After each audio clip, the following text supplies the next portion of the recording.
মতো নাই দরদি এই ভবেতে খাজা পীরা নায়কপুরি আউলিয়ার সরদার। আমি আমার আব্বার কাছে বহুবার শুনেছি এনায়েতপুরের জীবনী সম্ভবীন্দ্রের জীবনী। আব্বা বলছে আমি এনায়েতপুরের কদমে বারবার এনায়েতপুরে সম্ভবীন্দ্রের রহমতুল্লাহ আলাইহি দেশ স্বাধীন হওয়ার পরে দেশের মধ্যে অভাব শুরু হয়ে গেল। আমাদের এলাকায় ছিল ওই মাদারগঞ্জের ওই বুলবুলি নামে এক ডাকের বোন ছিল, বয়স্ক মহিলা। তিনি গাজীপুর থেকে ঢাকা থেকে কি করে লোকাল গাড়ি দিয়ে আটার ব্যবসা করে জামালপুরে আটা বেছে। এই বুলবুলি জাকের বোন বয়স একটু বেশি হলেও চেহারাতে একটু সুন্দর দেখা যায়। এইবার বুলবুলি কি করছে, আটার বস্তা কিনতেই তার টাকা শেষ হয়ে গেছে। বুলবুলি চিন্তা করলো হাইরে টিকিট করার তো টাকা নাই। তিনি কি করলেন, গরিব মানুষ, গরিবের সঙ্গে আমার বাবা জান থাকে। এই বুলবুলি জাকের বোন তিনি কি করলেন, গাড়ির মধ্যে ভিতরে কি করলেন, বস্তাটা উঠাই দিলেন।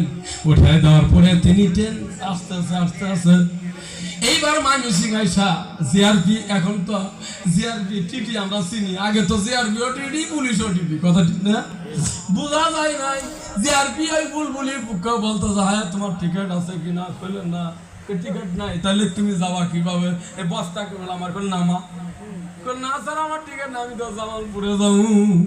বুলবুলি না তোমাকে যাওয়া যাবো না, তোমার টিকিট দাও। শরীফেন হয়েছে আগরুম বাগরুম কয়া একে তো নামায় ফেলছে। নামায় ফেলার পরে জিআরপির যে পার্সোনাল রুম আছে এই রুমের ভিতরে বুলবুলি সহ বস্তা সহ নিয়ে গেছে।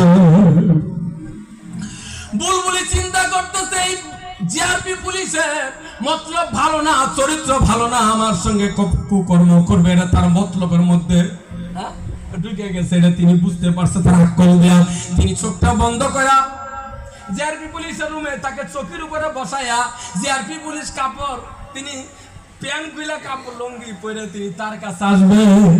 এইবার বুলবুলি তার সম্ভবঞ্জি পরীক্ষা স্মরণ করছে, বাবা এই বিপদের মুখ আমার কেউ নাই, আমার কি হবে, কি গতি হবে।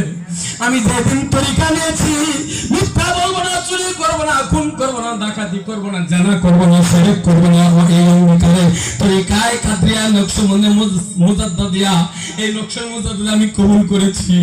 আমি তো জানা কুকর্মতে আমি লিপ্ত হইতে পারি না।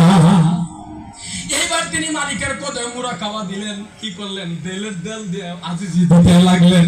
জাকের ভাই শুধু আজিজি না, অন্য কেউ বুঝে এনকে স্যার আজিজির কথা জাকের পীর মুরিদি সারা অন্য কেউ বুঝে।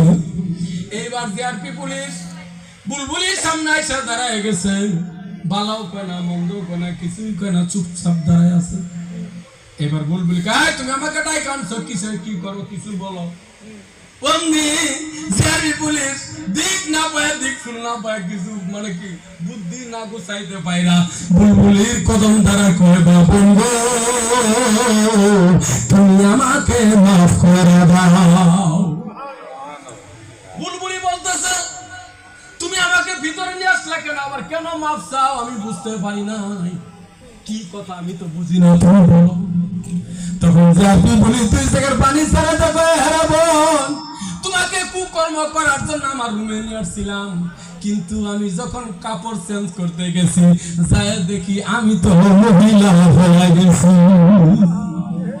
বুলবুলি কয় হে জিআরপি পুলিশ তুমি তো আমার কাছে মাফ চাইলে লাভ হবে না, আমি হলাম শম্ভুগঞ্জের মুরিদ, খাজা সাইফুদ্দিনের বাবার কাছে মুরিদ হয়ে গেছি।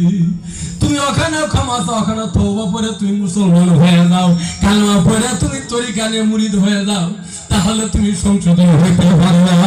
তোমার মতো নাই দরদি এই ভবেতে খাজা পীর সম্ভবঞ্জি আউলিয়া